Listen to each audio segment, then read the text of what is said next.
Bonjour, Émilie Fabi. Je vous souhaite la bienvenue dans l'univers d'Il était une voix, le podcast qui éclaire. Je suis coach en développement personnel, professionnel et énergéticienne. Passionnée de spiritualité et véritable aventurière de la psyché humaine, je vous embarque avec moi pour vous partager mes expériences, mes connaissances, mes outils, mes réflexions, qui, je l'espère, vous aideront autant qu'ils m'ont aidé à trouver du sens dans un monde qui semble tourner à l'envers. Le tout avec une bonne dose de fun, de magie et de pragmatisme. Bonjour à toutes et à tous, je suis absolument ravie de vous retrouver pour ce 11e épisode du podcast Il était une voix. Ça fait longtemps que je ne suis pas venue pointer le bout de mon nez par ici. Le dernier numéro remonte à janvier. Je m'en excuse, mais le temps n'étant pas extensible, je me suis laissée prendre dans le tourbillon de la vie. Et du coup, je ne reviens que maintenant. Ce qui n'est pas pour me déplaire, puisque ça veut dire que je travaille pas mal, donc ça c'est cool. Alors, aujourd'hui, je reviens avec un sujet un petit peu différent, où vous allez peut-être vous dire, mais qu'est-ce qu'elle nous pond ? Ça n'a rien à voir avec le développement personnel et la spiritualité, et je vais vous parler du rapport à l'argent, et comment le transformer pour être plus libre. Alors, ça va être des pistes, je ne vous propose pas une recette magique d'abondance, de manifestation et tout ça, le tralala là, qu'on peut voir pas mal sur les réseaux à droite et à gauche. Je ne vais pas vous refaire le coup du livre Le Secret, c'est pas ça. Mais en tout cas, le rapport avec la spiritualité et le développement personnel, il est clairement là puisque ça va se cacher dans les outils que moi j'ai utilisés pour ma part, parce que c'est un sujet qui m'a beaucoup concernée, qui me concerne encore d'ailleurs, il y a encore des choses à les ratisser, mais qui aussi concerne les gens souvent que j'accompagne, et notamment les personnes qui veulent se reconvertir, se mettre à leur compte, ou même changer de travail, de voie professionnelle, enfin bref, en tout cas, c'est un sujet quasi récurrent. Donc je me suis dit, tiens, parlons-en, parce que c'est vrai que ça bloque. J'ai encore eu un retour, là, une personne qui m'a dit, mais comment tu as fait toi, pour te dire que tu allais gagner beaucoup moins en étant à ton compte. Donc, je vais vous parler effectivement de mon vécu, parce que je pense que ça pourra peut-être résonner en vous et vous éclairer sur certaines choses. Et puis après, vous donner quelques pistes pour essayer de vous en libérer. Alors, pourquoi le rapport à l'argent, j'ai voulu l'aborder ? Alors, déjà parce que je me suis rendu compte que la question financière bloquait beaucoup la créativité, notamment dans le cadre entrepreneurial. Quand on souhaite se lancer, qu'on fait l'exercice de la petite baguette magique qui va bien, voilà dans l'idéal ce que j'aimerais faire, et puis au final, ce qui est possible, on se rend compte qu'on fait quand même face à pas mal de freins, et qui sont bien régulièrement et bien majoritairement financiers. Donc c'est très dommage. Et puis aussi, cette question financière nous fait parfois rester dans des jobs, ou même dans des relations qui sont complètement toxiques pour nous, parce que par peur de manquer par la suite financièrement.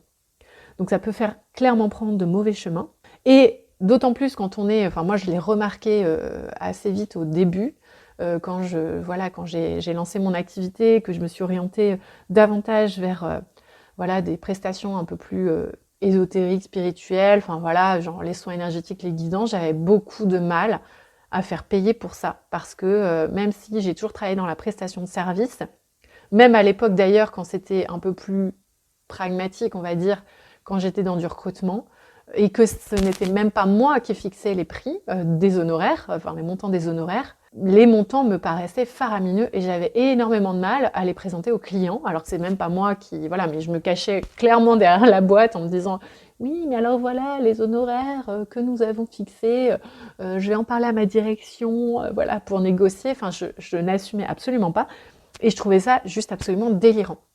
Donc quand j'ai dû négocier ça, quand j'étais à mon compte, c'était encore une autre mayonnaise, je vous explique pas. Du coup, dans le travail spirituel, l'argent, ça peut vite être « Ouh là là, c'est mal ». Donc déjà, de base, l'argent, ça peut être mal, mais encore plus quand on est dans une activité comme ça demande de détricoter certaines choses. Et en fait, le problème, c'est pas tant l'argent, on le verra tout à l'heure. Donc, tous ces constats-là, et j'en ai fait d'autres, mais en fait, qui reviennent à chaque fois sur le tapis, j'en ai fait les frais personnellement, mais à travers... d'autres personnes, et je voulais déjà vous retracer un petit peu mon vécu en la matière, qui pourra peut-être résonner et vous éclairer. Donc sachant que ce qui a marché pour moi ne fonctionnera peut-être pas pour vous, mais en tout cas ça vous donnera des pistes. Puis je vous donnerai aussi quelques éléments, des pistes de réflexion pour questionner ce rapport à l'argent qui pourra déjà débloquer peut-être pas mal de choses de votre côté, ou en tout cas faire un bon état des lieux. Alors pour ce qui est de mon histoire avec l'argent, je suis issue d'une famille, alors pas ultra aisée. Mes parents roulaient pas sur l'or, en tout cas durant toute la période où j'étais à la maison, c'est-à-dire jusqu'à mes 19-20 ans.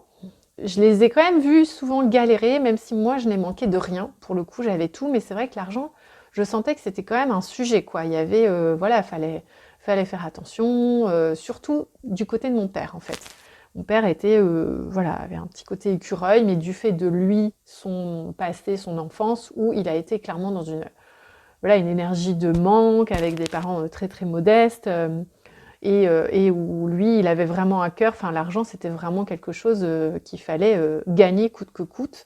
Et donc, il a réussi, on va dire, à s'extraire de son milieu social d'origine, on va dire, en créant sa structure, en rachetant une boîte. Et puis, a commencé à très bien gagner sa vie, tout ça. Et pour autant, il n'avait pas un rapport à l'argent beaucoup plus sain, bien au contraire.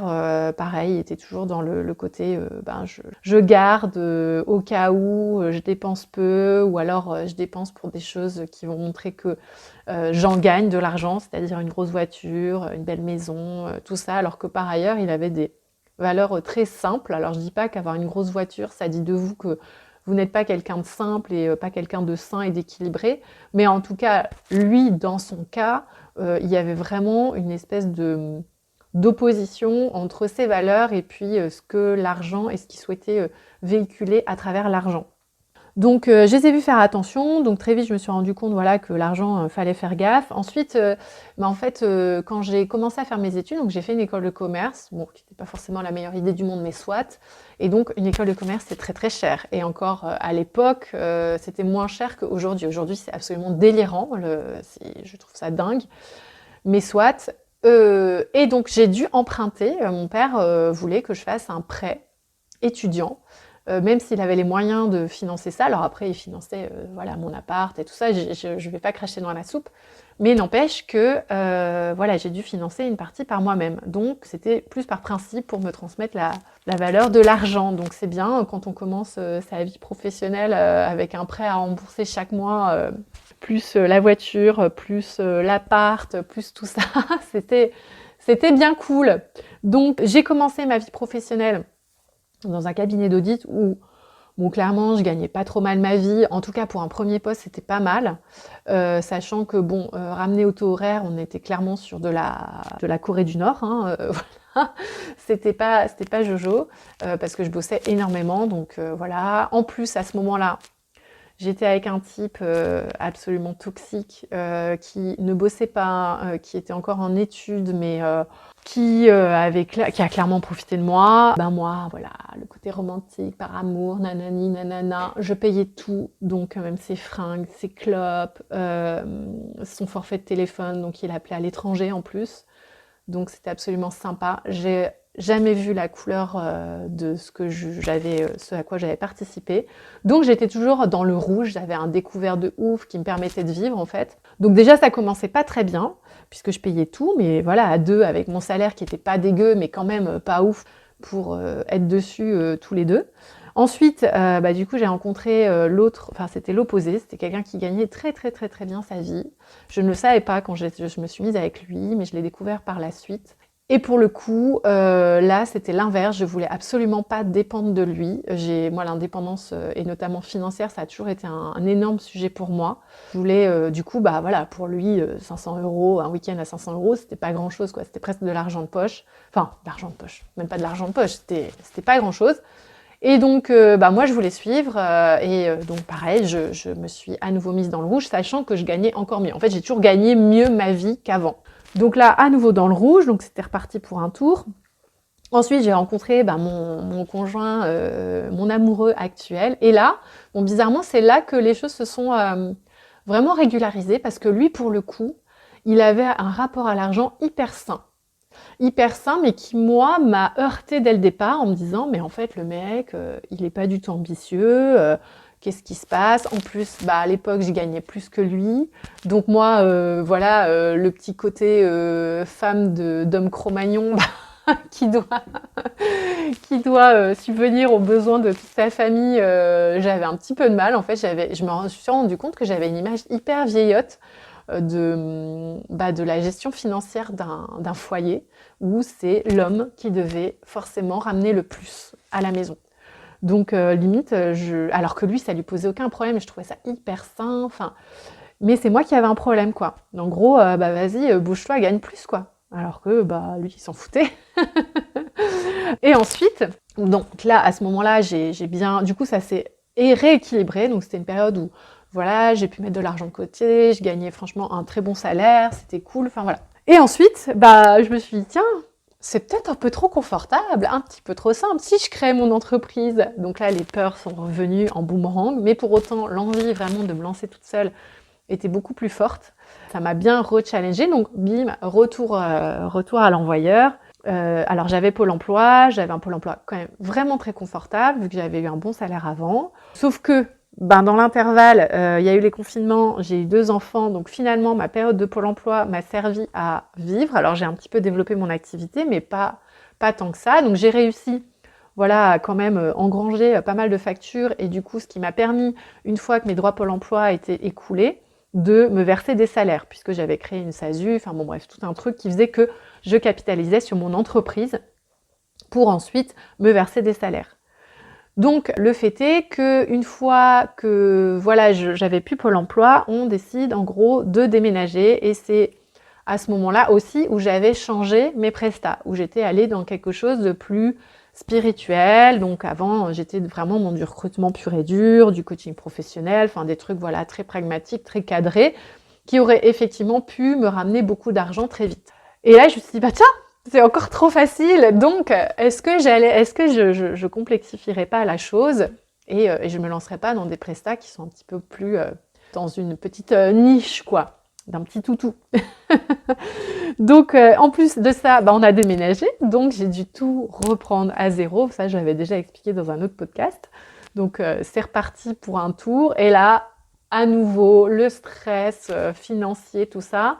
Alors, ce qui m'a permis quand même d'avoir une certaine sécurité, mais ça n'a pas été simple, c'est que malheureusement, mon papa est décédé il y a un peu plus, quasiment 5 ans maintenant. Et donc, mon frère et moi, hérité d'une somme relativement confortable de son pécule. Et ce qui me permettait de voir venir, en fait. Ça nous a permis de déménager, ça nous a permis d'acheter une maison, ça nous a permis Moi, ça m'a permis de taper dedans quand j'avais des mois un peu plus compliqués. Et notamment au début, pendant 1 an, j'ai pas mal tapé dedans. Et ça a été hyper compliqué pour moi. Parce que je nourrissais vraiment la croyance que l'argent que je dépensais devait forcément provenir de mon travail. Et un jour, j'ai discuté de ça avec une personne et qui m'a dit quelque chose qui m'a fait vraiment tilter. Alors que c'est très très simple, mais elle était clairement un peu en galère, quoi. Et puis elle me dit, donc on parlait d'argent justement, et elle me dit, mais est-ce que tu as 3 ou 6 mois pour voir venir financièrement? Et je lui dis, ouais, carrément, voire plus, quoi. Et là elle me dit, en fait, il est où le problème?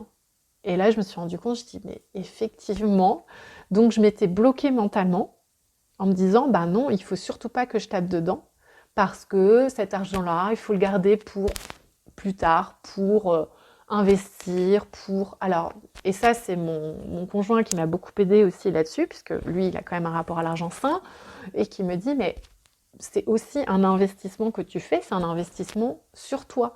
Donc pourquoi cet argent-là, tu l'utiliserais pas justement pour ça? Pourquoi tu l'utiliserais plus pour acheter de la pierre plutôt que ou pour financer ta retraite à un moment donné, plutôt que là pour vivre et pour développer ton entreprise, l'activité qui te fait vraiment, qui t'anime vraiment, quoi. Donc oui, c'est clair que le raisonnement était très intelligent et très sensé, et pour autant, il y avait quand même ces blocages, me dire, mais oui, mais bon, si ça marche pas, du coup, j'aurais dépensé tout cet argent pour rien, j'aurais 0 retour sur investissement. Enfin voilà, j'avais le côté fichier Excel, business plan vraiment dans ma tête, ce qui est normal, hein. Enfin je veux dire, ça s'entend, et c'est pas complètement déconnant, et c'est même cohérent. Mais là, je me suis rendu compte que voilà, mon héritage, notamment familial, était encore assez lourd en termes de gestion, en tout cas de gestion de mon rapport à l'argent. Alors, je vais pas vous faire le topo de l'abondance et compagnie, de la manifestation, du secret, comme je vous disais,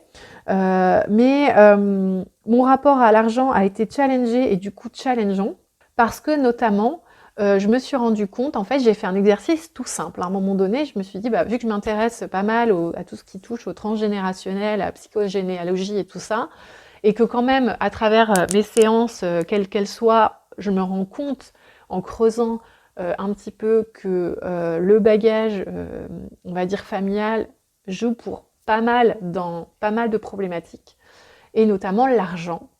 Et donc j'ai fait bêtement mon arbre généalogique, en tout cas très simplifié, où j'ai pris la branche de mes parents, la branche de mes grands-parents, des deux côtés, et j'ai essayé de voir qu'est-ce qui se jouait, enfin comment moi je les ai perçus par rapport à leur rapport à l'argent.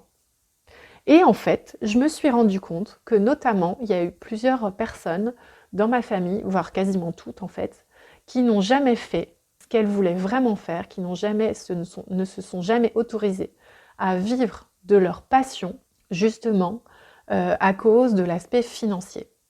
Et aujourd'hui, moi j'arrive avec ma petite tronche et puis je veux vivre de ma pratique des guidances, des soins énergétiques, du design humain, de ce qui me passionne, du coaching, tout ça, je le vis, je le vibre, tout ça, et ben moi j'y arriverai.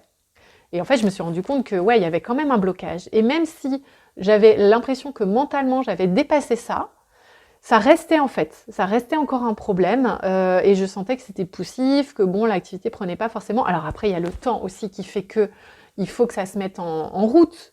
Mais j'ai vraiment senti qu'il y avait une espèce de point de bascule et tout ça, je l'ai travaillé énergétiquement, notamment. Alors, j'ai dû conscientiser en fait. Et ce qui m'a aidé à conscientiser, c'était pas mal de questions autour et d'ailleurs que vous pourrez peut-être vous poser, par rapport à la valeur que moi je me portais. Alors attention, hein, ça ne veut pas dire que du coup il faut financer, comment facturer des prestats à 10 000 euros. Je vois plein de coachs qui sont comme ça, qui facturent des trucs délirants à 15 000 balles. Moi, ça me paraît dingue. Alors après, si elle se donne autant de valeur, ok, mais c'est pas encore une question de prix.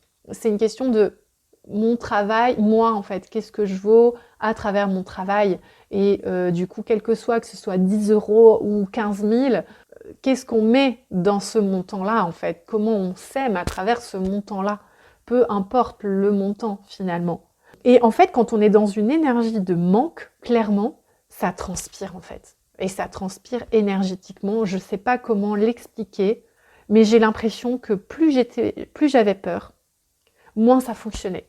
Plus je me détendais en me disant bon bah de toute façon advienne que pourra.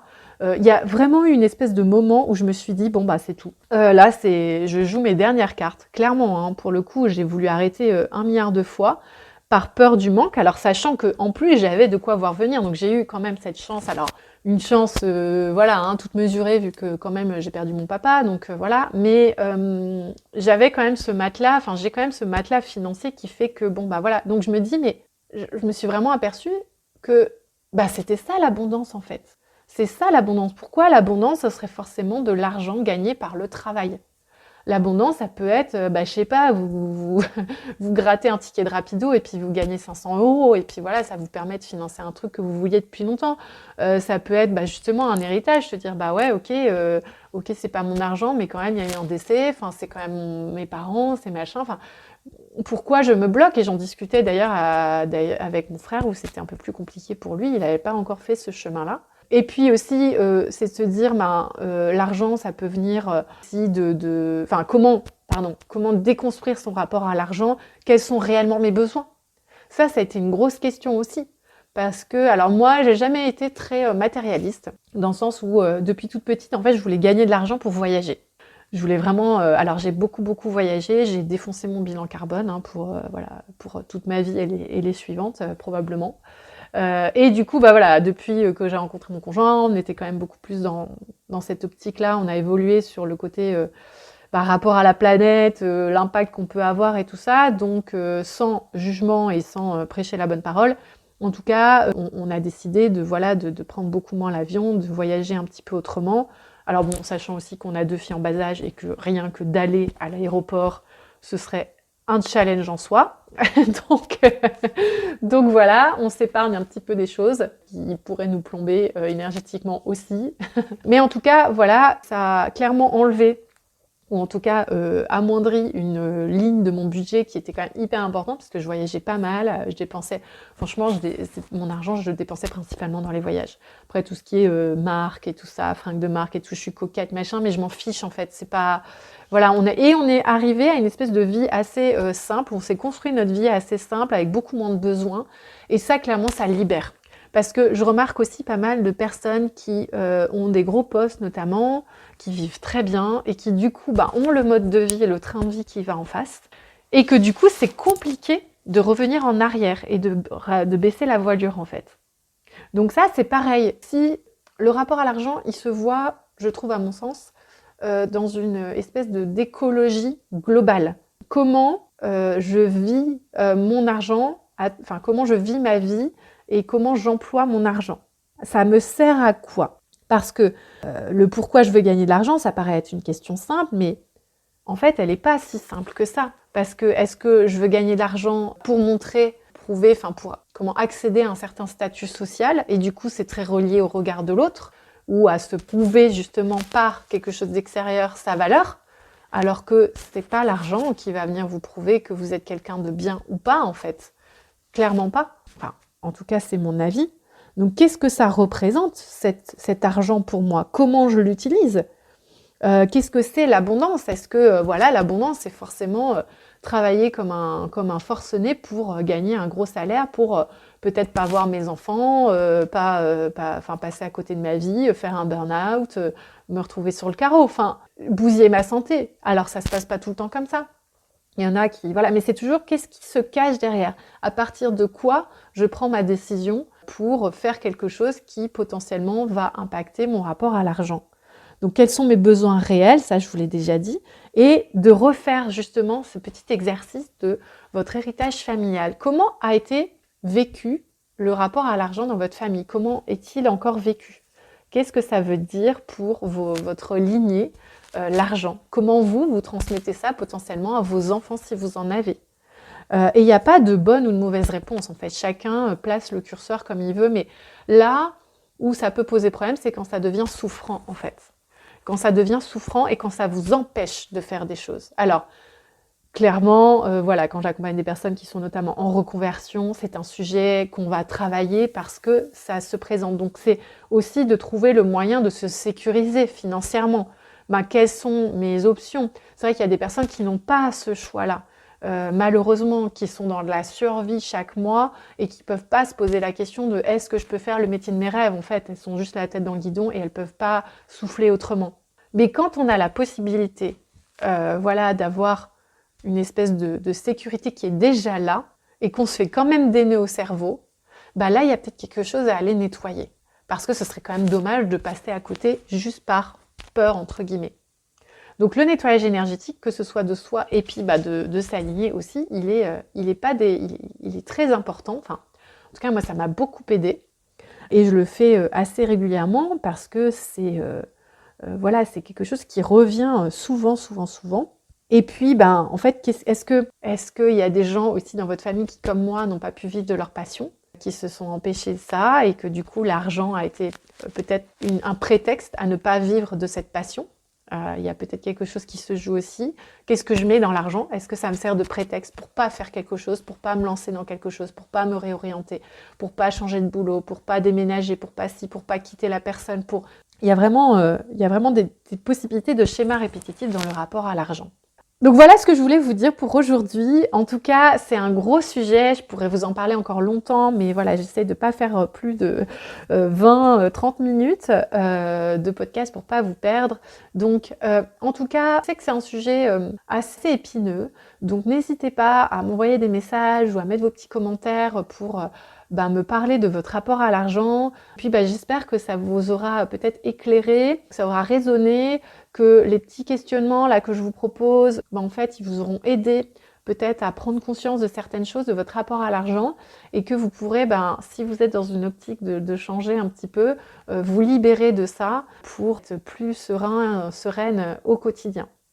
Voilà, et puis si vous avez besoin de coups de pouce dans votre développement personnel, votre avancée, trouver votre mode d'emploi, débloquer des choses, enlever des cailloux dans les chaussures, que vous êtes en quête de sens, tout ça, vous savez maintenant comment je fonctionne. Je vous remets tous les liens vers mon site et compagnie dans les commentaires, dans le descriptif du podcast, pardon.